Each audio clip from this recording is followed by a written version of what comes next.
Bismillahirrahmanirrahim. Assalamualaikum warahmatullahi wabarakatuh. Alhamdulillah wassalatu wassalamu ala Rasulillah. La haula wala quwwata illa billah. Allahumma rfa'na bima 'allamtana wa 'allimna ma yanfa'una wa zidna ilma. Ayyuhal ikhwah rahimakumullah. Dosen pembimbing Bu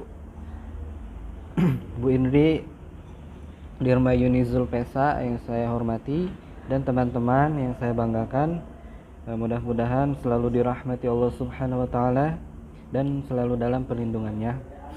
Baik, insyaallah langsung saja saya Ibadur Rahman akan mempresentasikan materi mengenai iman kepada malaikat-malaikat Allah dan melahirkan sifat ulul albab. Baik, kita mulai langsung saja karena mengenai iman dan beriman sudah dijelaskan oleh teman-teman yang sebelumnya, sudah sangat jelas ya, dan sangat rinci sekali. Baik, kita mulai kepada materi yang pertama, yaitu hakikat iman kepada malaikat Allah Subhanahu wa taala. Di antara ayat-ayat Quran surat Al-Anbiya ayat 19 sampai 20 itu ayat yang menjelaskan mengenai karakteristik dari malaikat ya. Ayatnya silahkan dilihat. Jadi dari ayat ini kita bisa memahami bahwasannya malaikat itu adalah makhluk yang Allah ciptakan dari cahaya ya. Mereka tak punya rasa angkuh atau emosi negatif dalam dirinya dan juga tidak memiliki rasa letih, sehingga selama kurun waktu selalu bertasbih, beribadah kepada Allah Subhanahu wa taala. Dan malaikat itu, ayyuhal ikhwah, selalu melaksanakan perintah Allah Subhanahu wa taala. Yang kedua, beriman kepada malaikat adalah rukun iman yang kedua. Jadi tidak lengkap, tidak sempurna, dan bahkan bisa dikatakan tidak sah iman seseorang apabila ia tidak beriman kepada malaikat Allah Subhanahu wa taala. Yang ketiga, beriman kepada hal gaib. Jadi malaikat ini termasuk kepada hal gaib yang tidak, yaitu hal-hal yang tidak bisa kita lihat dengan mata kepala sendiri, mata telanjang gitu. Bahkan dengan bantuan alat tidak bisa dilihat ya. Tapi nanti ada waktunya kita bisa melihat malaikat. Yang keempat, malaikat wallahu a'lam, jumlah malaikat itu ada berapa?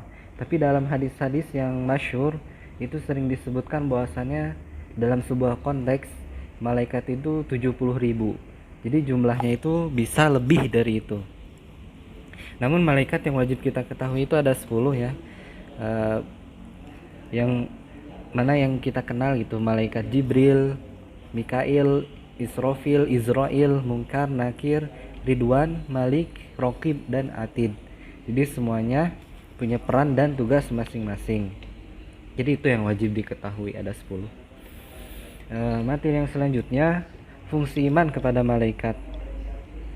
Jadi ayyuhal ikhwah rahimakumullah, teman-teman yang saya hormati, fungsi iman kepada malaikat diantaranya itu yang pertama meningkatkan ketaatan dan terutama kewaspadaan dalam bertindak dan berucap. Ketika kita beriman kepada malaikat, terutama malaikat Raqib dan Atid yang selalu membersamai kita, yang selalu mencatat apa yang kita lakukan gitu, yang kita ucapkan. Yang kedua, menambah keimanan.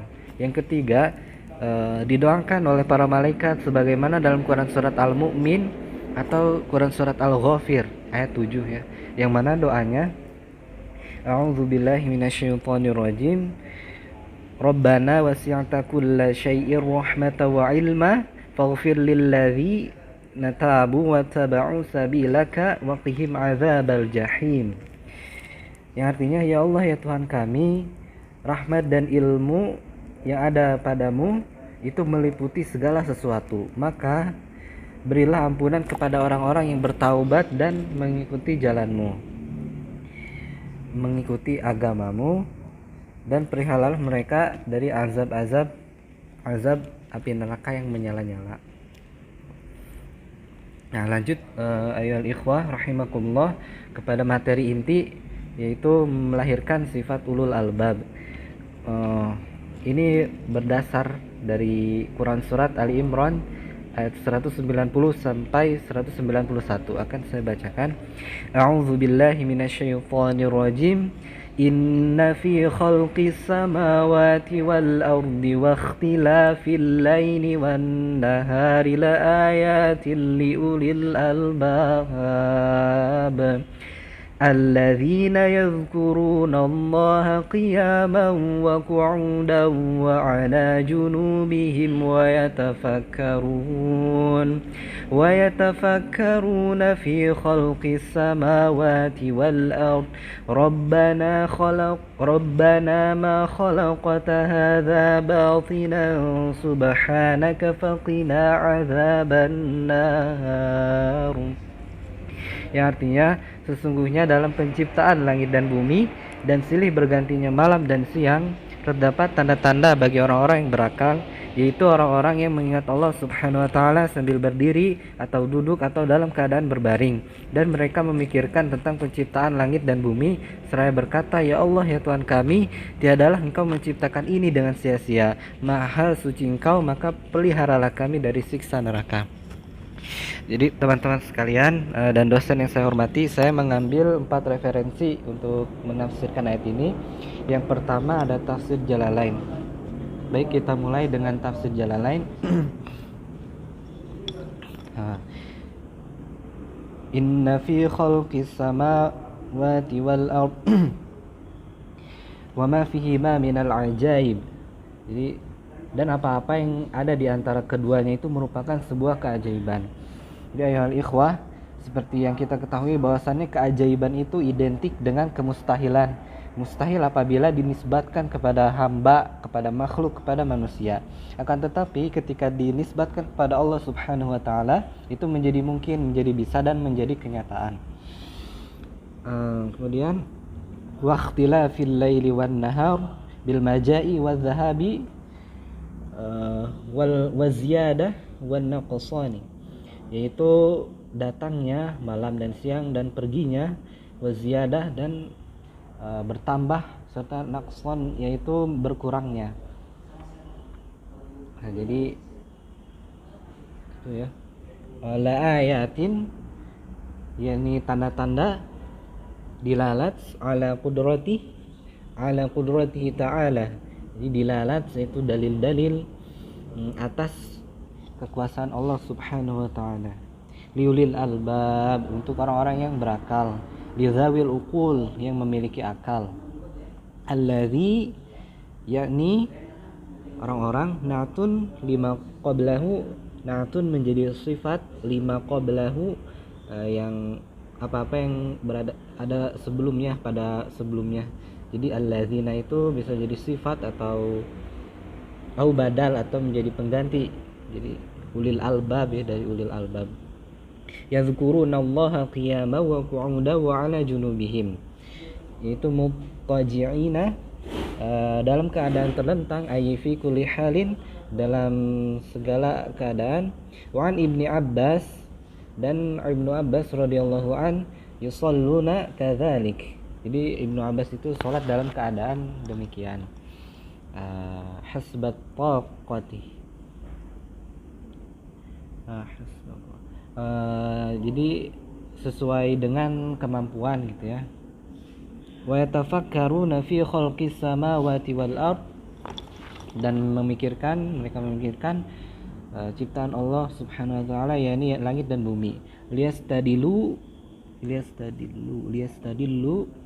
yaitu untuk membimbing bihi dengannya, ala qudrah sani'ihima, ala qudrati sani'ihima. Jadi kepada siapa yang mampu ya, siapa yang berkuasa untuk menciptakan keduanya itu ya, as-sama wal ard, jadi langit dan bumi. Yaquluna, kemudian mereka berkata, Rabbana ma khalaqta hadza batila, Rabbana ma khalaqta hadza, ya Allah, ya Tuhan kami, tidaklah Engkau menciptakan ini, al-khalqu, ciptaan, alladzi narah, yang mana kami lihat, batila sia-sia, halun abasan dalam keadaan yang sia-sia, dalilan menjadi dalil tanda ala kamali qudratik, ya, atas kesempurnaan ciptaan Allah Subhanahu wa taala, kekuasaan Allah Subhanahu wa taala. Subhanak, maha suci engkau, tanziha membersihkan, laka baginya Allah Subhanahu wa taala, anil ba'si, yaitu kesia-siaan, faqina azabannar, maka peliharalah kami dari azab neraka. Baik, lanjut ke tafsir yang kedua yang saya ambil, ya ini dari tafsir Al-Baghawi, tafsir Baghawi. Annahu raqada inda Rasulillahi sallallahu alaihi wasallam. Ini an Ibnu Abbas, ya, jadi riwayat Ibnu Abbas. Farahu, Ibnu Abbas melihat, farahu staiqadhu, Ibnu Abbas melihat bahasanya Rasulullah sallallahu alaihi wasallam itu bangun malam, ya. Fatasawak, maka Rasulullah itu bersiwak, summa tawadda, kemudian Rasulullah berwudu, wa huwa yaqul, dan beliau berkata, inna fi khalqis samawati wal ard hatta khatmas suwar. Jadi sampai akhir dari surat, ya.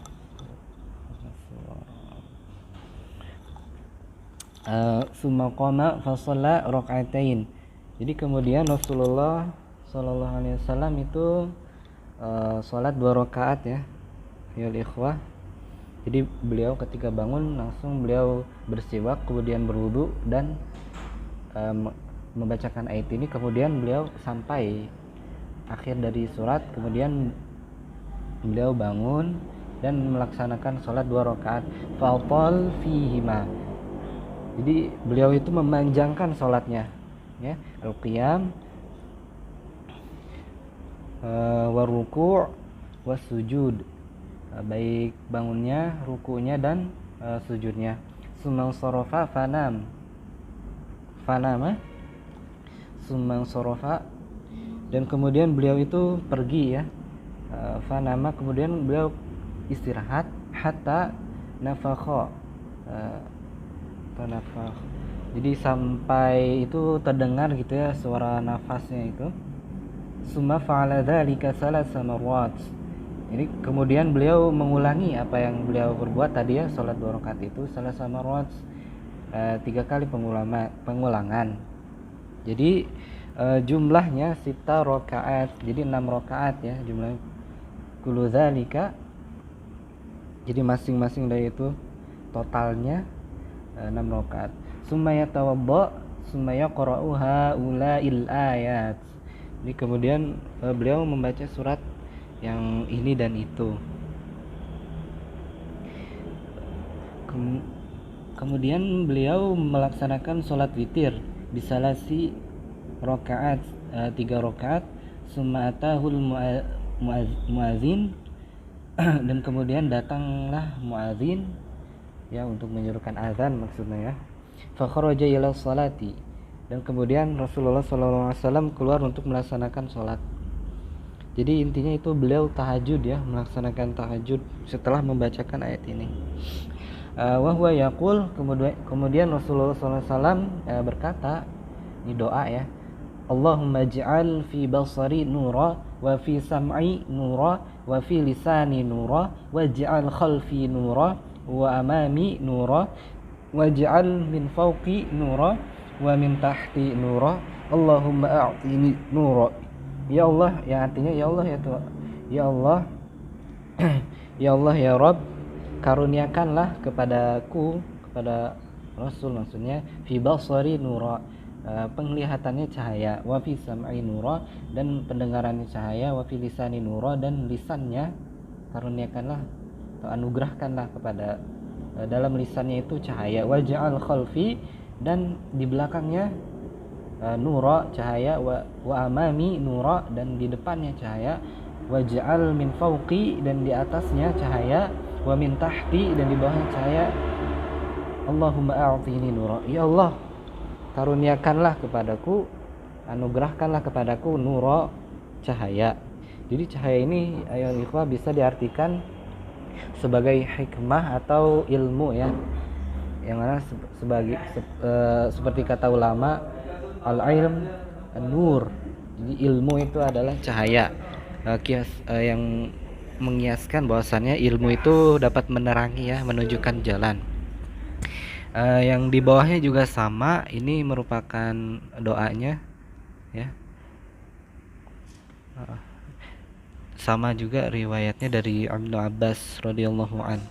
La ayatil liulil albab zawil uqul, untuk orang-orang yang memiliki akal. Summa wasfahum, kemudian Allah Subhanahu wa taala menjelaskan, faqala, menjelaskan ulul albab ini, ulil albab, liulil albab ini ya.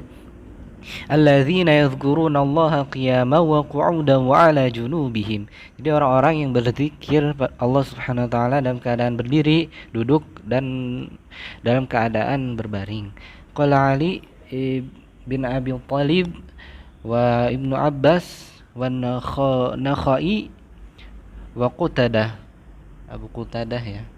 Hadza fi sholati yusalli qa'iman fa illam yastati' qa'idan fa illam yastati' fa 'ala janbin.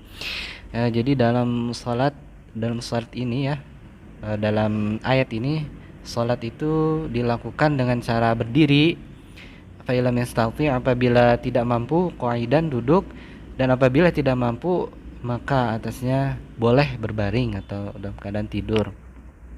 Dan ini di bawahnya juga sama ya, substansinya sama. Ini akhbarona Abu Usman Sa'id. Jadi ini hadisnya diriwayatkan di dalam kitab Syama'il Muhammadiyah. Ini riwayat Tirmizi, sanadnya lengkap. Intinya sama ya, berkenaan dengan sholat dilakukan dengan secara berdiri, apabila ada uzur duduk atau berbaring.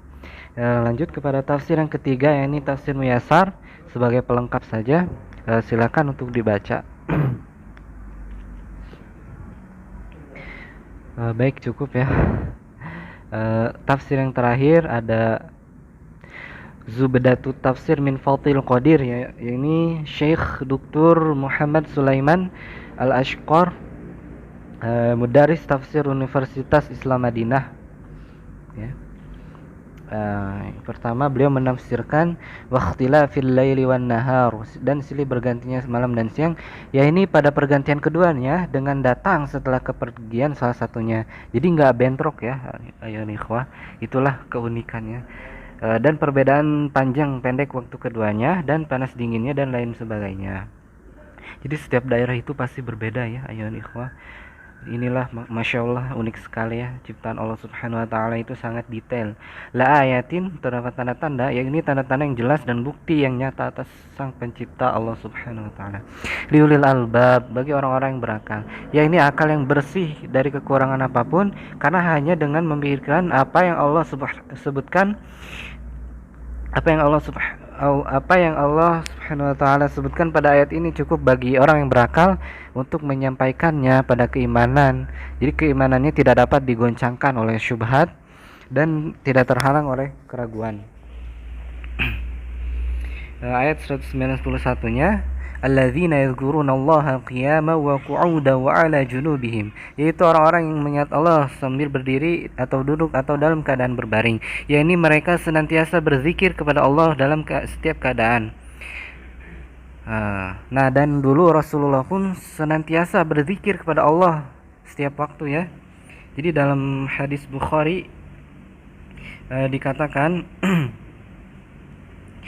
karena Nabi sallallahu alaihi wasallam yadhkurullaha ala kulli ahyani ala kulli ahyanihi. Jadi Rasulullah SAW itu selalu dalam keadaan berzikir kepada Allah di setiap detiknya gitu ya, ibaratnya mah. Dan di sini juga pendapat lain mengatakan maksud dari zikir itu adalah sholat ya. Jadi mereka itu tidak melalaikan sholatnya dalam keadaan apapun, dan senantiasa melakukannya dalam keadaan berdiri atau bila tidak ada uzur, atau ketika ada uzur dalam keadaan duduk ataupun berbaring. Wa tafakkaruna fi khalqis samawati wal ard, dan mereka itu memikirkan tentang penciptaan langit dan bumi, ini tentang kehebatan dan kedetailan penciptaan keduanya, padahal ukurannya sangat besar ya dibandingkan dengan kita seorang manusia. Langit yang bisa tegak tanpa tiang, dan bintang-bintang yang bisa menggantung tanpa ada gantungan gitu, tanpa ada hanger, bisa bergantung gitu di langit. Rabbana ma khalaqta hadza batila, ya ini engkau tidak menciptakan segala sesuatu dengan sia-sia dan main-main, akan tetapi engkau menciptakannya sebagai bukti atas hikmah dan kekuasaanmu, dan untuk engkau jadikan bumi sebagai tempat untuk menguji hamba-hambamu, agar terlihat siapa di antara mereka yang taat dan siapa yang tidak. Subhanak, maha suci engkau dari apa yang tidak layak untukmu, baik asma maupun sifat ya. Hikmah atau kesimpulannya, yang pertama bahasanya ulul albab itu, ulu itu berdasar dari bahasa Arab itu selaras dengan kata zu, ya ini punya, memiliki gitu ya. Dan albab itu berasal dari kata alub yang artinya inti dari segala sesuatu. Nah, inti dari manusia itu kan otak ya, karena seluruh syaraf itu pusatnya di sini, di otak. Makanya dengkul itu untuk melindungi otak sangat kuat gitu ya. Jadi ulul albab itu mengkiaskan orang-orang yang punya akal yang tajam gitu ya. Dan di sini Profesor A.M. Saifuddin memberikan pengertian dalam bukunya ya, Islamisasi Sains, memberi pengertian bahwa ulul albab adalah pemikir intelektual yang memiliki ketajaman analisis terhadap gejala dan proses alamiah dengan metode ilmiah induktif dan deduktif, serta intelektual yang membangun kepribadian dengan zikir dalam keadaan dan sarana ilmiah untuk kemaslahatan dan kebahagiaan seluruh umat manusia. Jadi ulul albab ini berpikirnya itu bukan sekedar ego ya, bukan untuk diri sendiri, tapi memikirkan manfaat dan maslahat bagi umat manusia gitu. Ulul albab adalah intelektual muslim yang tangguh, tidak hanya memiliki ketajaman analisis objektif tetapi juga subjektif ya, baik otaknya maupun hatinya itu tajam gitu ya. Ini identik dengan kepekaan sosial gitu ya. Jadi kepekaan sosialnya itu tinggi ulul albab itu. Yang kedua, semakin banyak kita berzikir, maka semakin wawasan atau pikiran kita itu akan terbuka. Sebagaimana firman Allah Subhanahu wa taala dalam Quran surat Al-Baqarah ayat 282 dan Ar-Ra'd ayat 28 di baris akhir ya. Silakan dicek. Al-Baqarah itu wattaqullaha wa yu'allimukumullah. Bertakwalah kepada Allah, maka Allah akan mengajarkan ilmu dan hikmah-hikmah gitu. Dan Ar-Ra'd itu berkenaan dengan zikirnya, ala bi zikrillah tatma'innul qulub. Jadi sesungguhnya dengan zikir itu menenangkan hati gitu ya. Jadi dengan tenangnya hati maka pikiran pun akan tenang. Jadi wawasan kita semakin mudah ilmu itu untuk masuk. Jadi wawasan kita akan terbuka. Dan yang ketiga, zikir dan pikir itu tidak bisa dipisahkan dari setiap muslim ya. Jadi muslim itu intinya cuma dua dalam hidup ini, itu zikir sebagai hablum minallah dan pikir sebagai hablum minan nas gitu ya. Gitu analoginya. Yang keempat, Allah Subhanahu wa taala tidak menciptakan segala sesuatu di muka bumi ini tanpa manfaat. Bahkan debu pun bermanfaat ya. Bisa untuk tayamum dan ta'aruf. Yang kelima, ulul albab itu identik dengan tahajud, sebagaimana hadis yang tadi diriwayatkan ya oleh Ibnu Abbas radhiyallahu an, bahwasanya setelah Rasulullah SAW membacakan ayat Al-Imran ayat 190 itu, beliau langsung melaksanakan sholat tahajud ya. Tadi berarti 6 rakaat ya, tapi beliau itu dipanjangkan sholatnya. Jadi beliau itu tahajudnya Masya Allah hebat bener, paling hebat lah pokoknya. Baik, mungkin cukup sekian yang dapat saya sampaikan. Mohon maaf atas segala kekhilafan dan kekurangannya. Wallahu a'lam bishawab. Hadanallahu wa iyyakum ajma'in. Wassalamualaikum warahmatullahi wabarakatuh.